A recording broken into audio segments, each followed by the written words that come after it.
Are we on? We're fucking on right now. Alright, this is the first. Oh, this is the first podcast of probably like many to come, probably like 3 more. Cause we realized in the boxing industry, it's full of a whole bunch of corny motherfuckers. Like, it's the best sport, but it's also full of a whole bunch of unfunny motherfuckers. Like, I can only. This is why Adrian Broner is famous, cause he's the only one with some character, and even he's a corny motherfucker. Like, hey, you're cheating now. huh? Nah, he is corny, bro. I love AB, but he's corny. Sometimes. He was, bro. Man, everybody here want chicken and rice. I want somebody that want conies. That was corny. He's a What's up? First one. It's your boy, Rasheem motherfucking Hamilton. Don't mind me, I'm eating pizza. He was supposed to be fighting today. I was, but fuck and, around. And he had a broken wrist, but he got gout in his big toe, you know. Let me say something. Not many things could put me out, but that gout's a motherfucker. That should put me out for the count. I've been limping, eating fruits, drinking baking soda water and apple cider vinegar. So if you drink a lot of beer and you eat a lot of steak, be careful, because that gout ain't no joke. Yeah, I had this shit 3 weeks ago, and I went to the hospital myself, and I never go to the hospital. I've been fucking jumped. I'm fucking in car accidents. Like, I'm talking about high-speed collisions where, like, the airbag explodes. I'm going, like, 90. Like, I've been in some fucked up shit, and I still won't go to the hospital. But that motherfucking gout? Oh, make a man shout. When he told me he was going to the hospital, I was like, I looked at my girl, I was like, this nigga said he going to the hospital. And I'm thinking, man, he never go to the hospital. So I thought it was something important. And it was just that gout do it to you, man. It put you out. But anyway, back to his fight. He gonna be fighting soon and shit. I'm gonna be fighting soon. Amateur, not pro, amateur boxing. I do it for fun. And speaking of motherfucking fighting, there's 2 big fights today. One between David Haye versus Tony Bellew. Before you go further, I gotta say this thing one time. Cause we gonna make some more of these. I fuck up everybody's name. I butcher the shit out of everybody's name. Everybody. I'm gonna say your name. Fucks up my name sometimes. Yeah, I call him Tony Bellew. Is that how you say it? Bellew? I call him Tony Bellew. Well, either way, everybody's name I be messing up. So just excuse me, cause we do it. This is for free and for fun. So I ain't gonna be sitting there researching and practicing how I say the name. So whatever I say, that's his name. So, but anyway, Bellew versus David Haye tonight. Well, in a couple hours. Yeah. Like 6 o'clock. Who you got? Well, you know, I feel like the universe always comes full circle, and you know, you were supposed to fight today, but you were out with a toe injury. Mr. David Haye is also infamous for being out with toe injuries. Mm-hmm. So I'm gonna go with the little flabby body motherfucker, Tony Bellew. For real? I'm gonna go with him. Even though David Haye should annihilate him because he's much bigger. Bellew's been stopped by Adonis Stevenson before at 175. We're talking about heavyweights now. Knock the fuck out. Much bigger animals, but I still believe Tony Bellew's self-confidence, his chin, and his punch power. He's very confident. I ain't gonna lie. I give him props. I used to sleep on him, and honestly, the first time they fought, I thought he was gonna get killed. Even though Haye was injured, Bellew still looked pretty good. Yeah, you can never count out a fighter with confidence. Like that's such a huge factor. Look at Carl Froch. Confidence is Carl Froch. key. Carl Froch made a Hall of Fame career out of like some average ass skills. You know, he had chin and power, but like it was really his confidence that got him past everybody. Don't ever buy this pizza. It's called Real Good Pizza. It's not real good. It's nasty as fuck. It's real good to throw away. Yeah, I'm like, I ate the cheese and I'm throwing the rest away. I'm getting nauseous right now. Yeah, it's disgusting. It makes me want to eat. I'm gonna eat some strawberries. Yeah. Anyway, so I'm picking Haye, and the reason is, I feel like Haye knows. This is one of those fights where you know you can't lose. like you gotta win because I feel like if Hay loses, it's kind of. I think if Hay looks impressive today and he gets a knockout, I think we're all automatically going to see his name thrown into the mix with Anthony Joshua as the next opponent because Eddie Hearn likes to set up safe opponents with big paydays. Yeah, and I think that's a huge payday. Hay versus Joshua would sell out the O2. Oh, definitely. I mean, I'm going for Hay, but first I didn't like Bellew, but I'm starting to actually kind of like him. I just like a confident, cocky person. That's just me. That's why I love Tyson Fury. Yeah, so I'm starting. Oh man, the greatest. He's coming back. It's over. I love that guy. He's hilarious. Ball Squad. I love you, but whatever. Tyson Fury. If Tyson Fury was American, he would be on top of the world right now because he has. Honestly, Conor McGregor, for example, he's white. He's not even American. He's just white, and like I feel like he's decent in MMA, but like Tyson Fury's boxing skills to me is better than Conor McGregor's MMA skills. Oh, no doubt. Yeah, he's like, no doubt. And this is crazy. This is how I know. At one point, I didn't know shit about boxing because I used to look at Tyson Fury and be like, yo, this guy's a scrub. No. We all did. Yeah, everybody did. Everybody did. Don't lie. Because did he punched himself in the face. He looked goofy, but he's so fast and his footwork is phenomenal. Like, I can't wait to see him come. I can't wait to see him come back and see how he's gonna do. But I think if he was American, he would be on top of the world. Honestly, I do think that because he has character, and that's what boxing lacks. And the fighters. That's why we're doing this podcast right now or this video because nobody has fucking character. It's corny. Like we need some funny motherfuckers like Tyson Fury. But yeah, I got Hay tonight winning and for the comeback. And then speaking of corny motherfuckers, there's a corny motherfucker who is not fighting tonight because he has something. Well, he says something was in his steak. Okay. He don't like Canelo. I like Canelo. I like him, but he's full of shit, bro. Like he's full of shit. I mean, it's kind of hard to believe something's in your steak, and but I don't know. I do agree with like that's like the excuse people give. Like, you know how many times people been caught. They failed a piss test. Oh, I wasn't smoking weed. It was secondhand smoke. Like, bro, shut up, bro. Like, you were smoking weed. Yeah, like, it's true. I agree with that. I don't know what to really say about that because it's one of them things like when you're like, oh, he passed his hair test. Boxing is money. Here's the thing about that. A lot of Canelo apologists were saying that the hair follicle test they shouldn't even do it because you can't really go off of that because it's shown a lot of inconsistencies, yada. So then they go to independent sports lab and they test his hair follicles and he apparently it matches with what he said, and now all his friends are saying, oh, he passed the hair follicle test. Now we see that Canelo wasn't lying. Now Canelo has a defamation lawsuit against Gennady Golovkin. I think that was corny. Which I don't get because you failed the test. I was going for Canelo. That part I thought was corny. Because as a boxer who doesn't train nowhere near as hard as a pro boxer, I could just imagine. Some days, kind of. I mean, I put in work. I'm not like lazy. I put in work. I put in work. I run miles. I do my spar. I love sparring.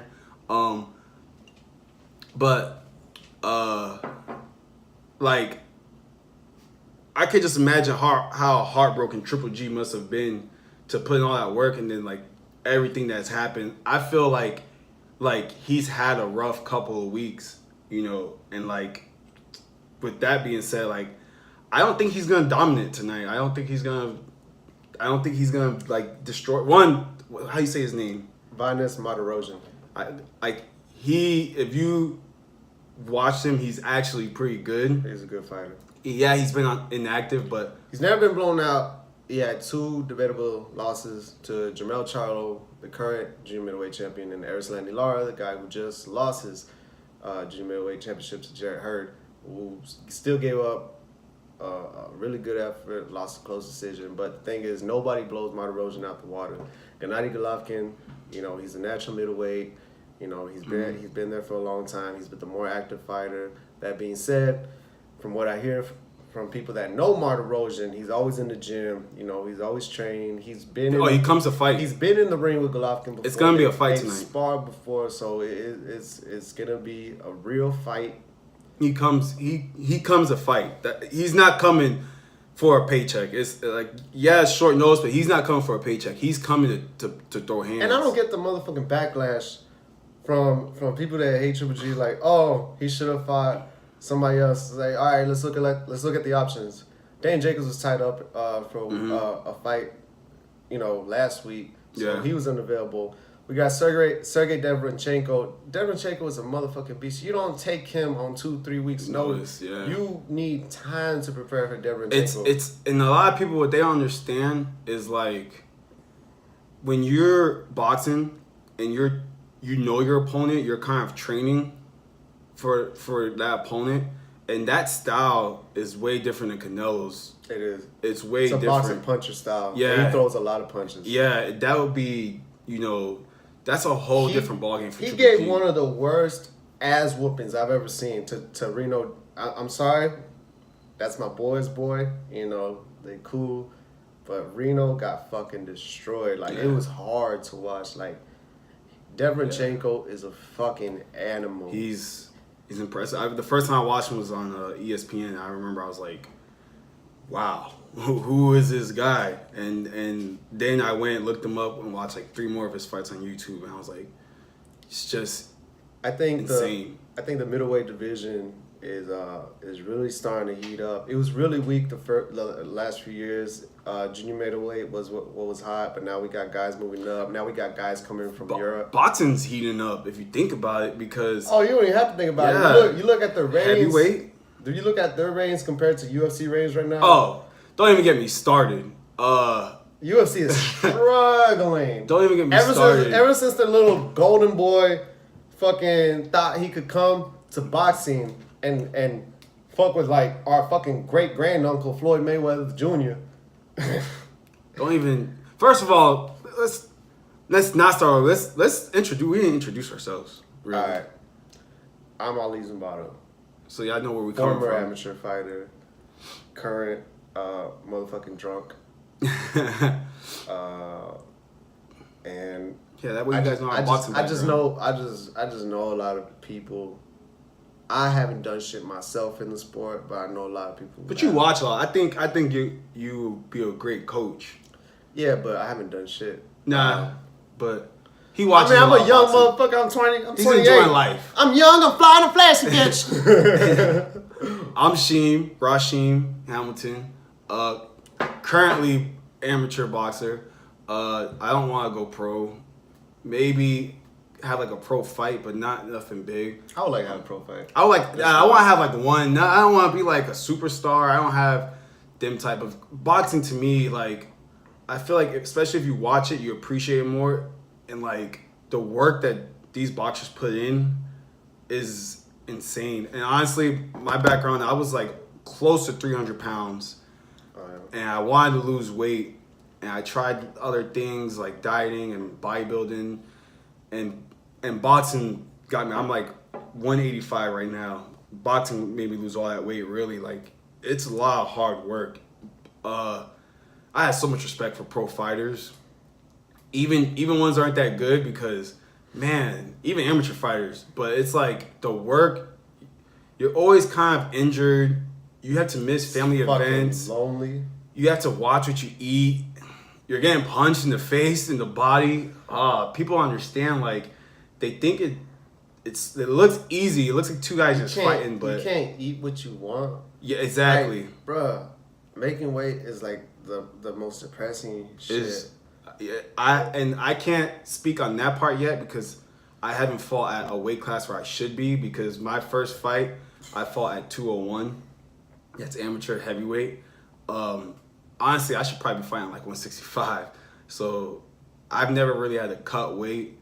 But I could just tell how depressing that could be. He's seen me cut weight. I didn't box at the time. He started boxing before, and I watched him cut weight. And I remember we stayed up all night. I had to the fight on short notice. Yeah, like, I didn't know I was fighting. And then like I got a call from the coach. Like, Run. Hey, we we're gonna be in this tournament. I'm like, I gotta lose like 12 pounds in a few hours. And that was the most depressing thing because we put in so much work. He ran, and we're not talking about like when we say short notice. It was short notice. So he literally ran, and then he had a sauna suit on. Was in this like little garage room that his house had with heaters on him, shadow boxing, jump roping, and then we get to the fight, and they don't have somebody in his weight class, and so I don't know. That would be depressing for me because just the work you put in, and like, yeah, I don't know. Me personally, I don't box to.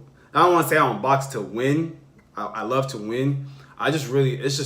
It's fun. Like boxing is the greatest sport because it's like a real teacher of life. Like Yes. everything that you go through in life, you can. It's like the Bible. They say people that are going through something in life, you can find an answer to it in the Bible. It's the same thing with boxing. Yes. You know, everything's everything that you go through. There's a light and a dark. You're gonna have to go through the dark to get to the light. You learn, every time. You learn so much about yourself in boxing that, like, honestly, like, for me, like, when I say boxing has changed my life, I don't mean it in like money way, because you hear a lot of people like boxing changed my life and they're like rich.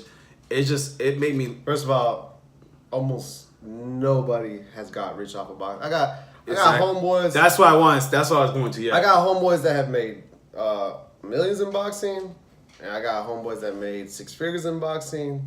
And what people don't realize, but they do, is these are one-time paydays. Okay, there's no pension. You're not gonna get continuous income from that, because when you do reach that level, you're usually around 30 years old. So you don't have too many of those paydays left. Mm-hmm. And if you get those paydays early, usually you don't know what the fuck to do with that money. Like you look at Mike Tyson, Broner, Gervonta Davis. You fucking go crazy. You buy a whole bunch of shit that you shouldn't be buying because you don't have the mental maturity, and then you fucking go broke. But that's why. Look, this is why you talk to real boxing people. A lot of them will say Floyd is the best of the era because like he probably wasn't He the changed the best game. like overall fighter, but he was the smartest, and that's the main thing. The whole thing about boxing is winning, and Floyd came into the game. He didn't let boxing beat him. He beat boxing. Exactly. Yeah. Which almost never changed the fucking game. happens. You can't be mad at that. When people are like he dodged and you can't be mad at it. Like there's some people I think would be like I'm pretty sure Floyd Mayweather didn't take some fights. Who I'm trying to think. Paul Williams. Paul Williams was a dangerous fight for him. At the time. That's smart because at the end of the day, like especially when you have an amateur career, you prove that you're good in boxing. But it comes to a point where it's like I've had fun with the sport, but now let me get rich off the sport, because if you never box, you don't understand what it's like. Getting punched in the face over and over, that takes a lot. That's man. not even the worst part. It's the worst part is wondering why something's not working for you, even though you try your hardest at it. You got guys that have had over 50, 60 fights and their skills are shit. Mm-hmm. Because they just don't learn. Like the hardest part about boxing, maybe not the hardest, one of the hardest things is finding out what the problem is and trying to fix the problem. Because sometimes you pass sometimes you pass a level that your muscle memory and like mentally you just can't grasp it, and you're just gonna keep falling into the same traps over and over again. It's which very is like what I do. It's very interesting because you start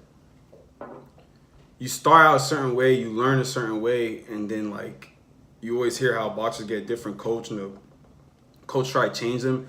It's very rare that they change their style and do great. Very rare, especially in the pros. I'm trying to think who McDonough kind of. And everything has to fit. Like you cannot have a coach who's been boxing his whole life teach a guy that started boxing when he was 18. And Yeah. here's the reason for You that. can't. Here's the reason for that. The best coach I know that knows how to train grown men is Silky Wilkie Camphor, who's still, one of the best junior middleweights in the world. But the reason he's one of the best coaches I know is The because blackest junior middleweight in the world. This motherfucker dark as hell. he's gonna be on the next podcast, so he's gonna be here to defend himself. Super dark. He looked like Kodak. He looked like Kodak Black's pinky toe. But anyway, he's